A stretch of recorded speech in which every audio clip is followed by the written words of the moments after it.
With great power comes great responsibility. My content existed because I tried my very hardest to be an absolute and utter realist, especially with uncomfortable truths. I was pointing out that very uncomfortable... Is that a truth? It's an uncomfortable truth in many parts of the world. It's not a truth that I'm happy about. I don't want to be seen as a negative influence in the world. I know that there's a whole bunch of men. I get thousands of emails a week from men whose lives I've saved. I get thousands of emails a week from men who are on the verge of suicide and I've saved their lives. I believe in protecting and providing. I've been misunderstood. I don't want anybody to be offended by anything I say. I want to be a positive force in the world.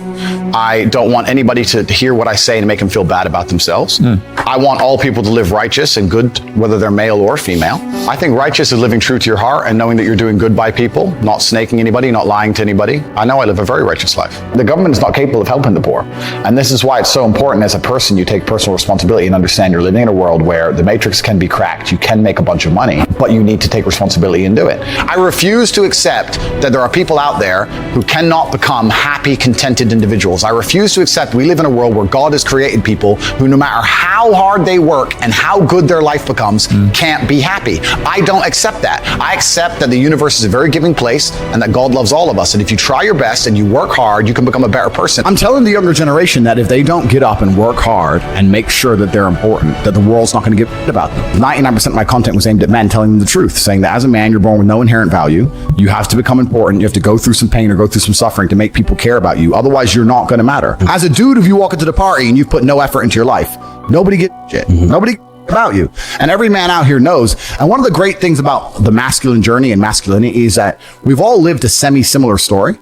It's kind of cool. Like, we've all been the teenager, gets heartbroken. We've all been unimportant. We've all like worked hard and then started to get some clout. And then we've all kind of lived the same kind of journey. So I say to everybody out there, yeah, if you don't follow that path and follow that journey and in one way or another get to the top, whether it's fighting, whether it's comedy, whether it's musician, whatever it is, if you're just going to stay somewhere near the bottom and then at the age of 44, email me saying I'm depressed, well, of course you're depressed. Loser. Yeah. But that was your choice because you have to build yourself as a man. And if you decide not to build yourself, then your life's going to suck.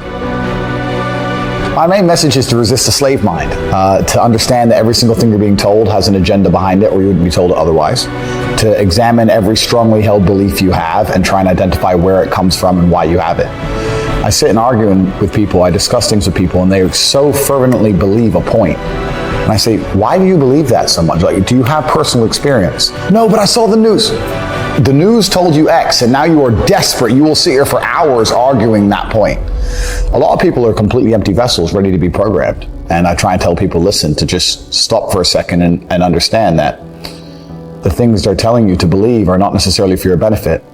The people who make the rules don't make the rules for the benefit of everybody. They make the rules for the benefit of the people who make the rules of the game. So telling people to resist a slave mind and just be critical thinkers, keep their brain open, pay attention to things, be perspicacious, that's the general theme. And it doesn't matter whether you're left, right, liberal, man, woman, etc. It's just think for yourself. That's the general message. I believe men and women are a beautiful union. I think we're slightly different, but when we work together, we're the most powerful force in the world. And I certainly believe that men and women, when they work together, is the most beautiful force on the planet. So of course I believe in men and women. Of course I believe in love. Of course I believe in marriage. Of course I believe in family. Okay. I believe in marriage in the traditional sense. I believe a man has a duty to stand up and be a real man. I believe that the problem with the world today that we are facing is that not enough men are sticking to the age-old ways of masculinity. I believe that me standing up and saying a man must protect a woman and provide for her, so he needs to make sure that she's safe. He needs a degree of authority. I believe women are sovereign individuals and they can make any choice they so desire.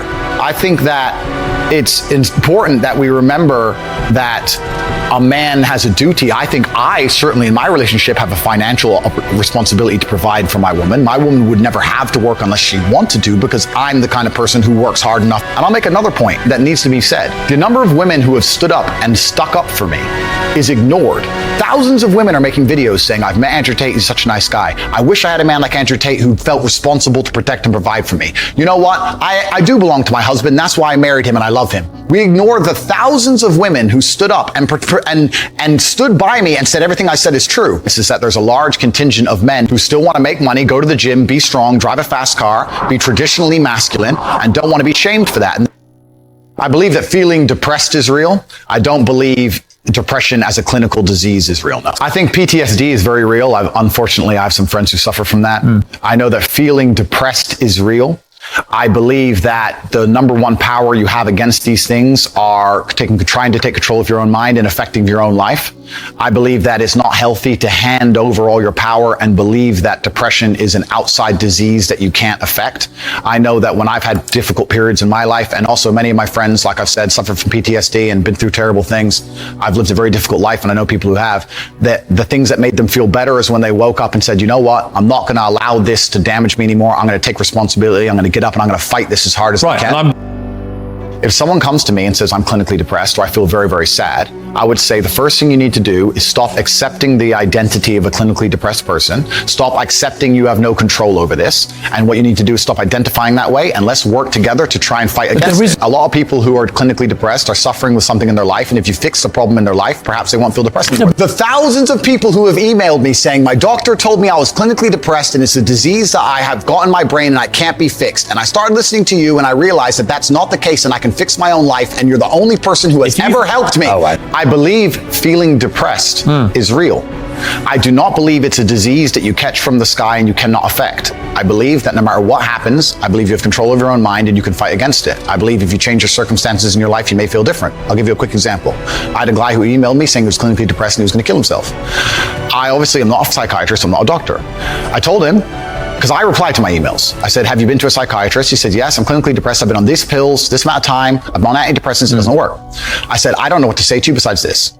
And he said he lost his girlfriend. That's why I became clinically depressed. I said, listen, go to the gym, get a six-pack first. Once you've got a six-pack, email me again.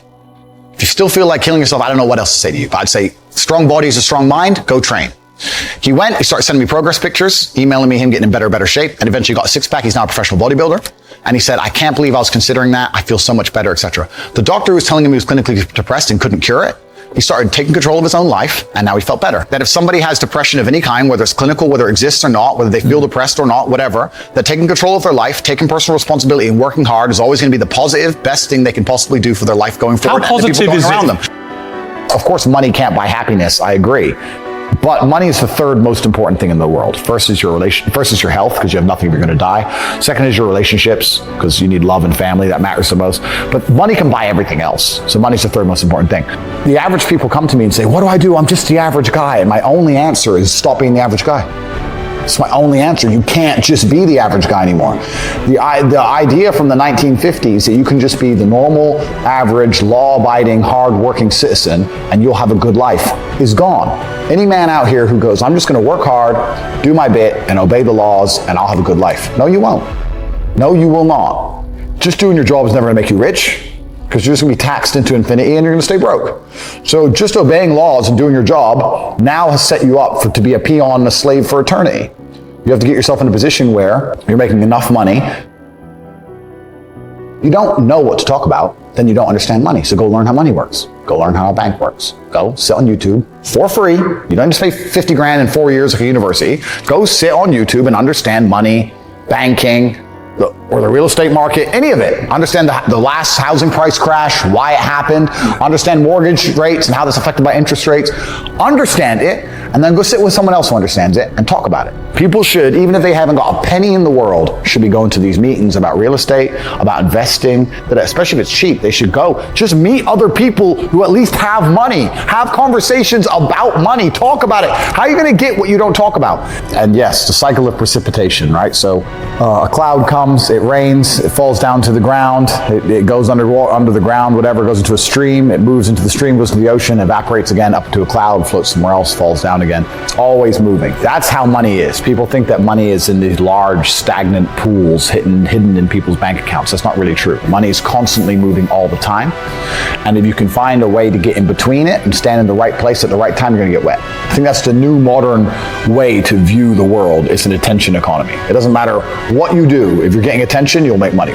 One habit that people need to adopt, and this is a habit I had for a very long time, and I've actually recently cleared it from my brain because I've reached a point where peace of mind is worth more than money. But every single time money is spent, you need to identify how your money was taken from you. And I say taken because money can't be made. Money is taken. Because the only people who can make money are the government. So if you're a government, you can make money. You can print it from thin air or a bank. But if you're a person, you're not making money. You're convincing other people to give it to you. You're taking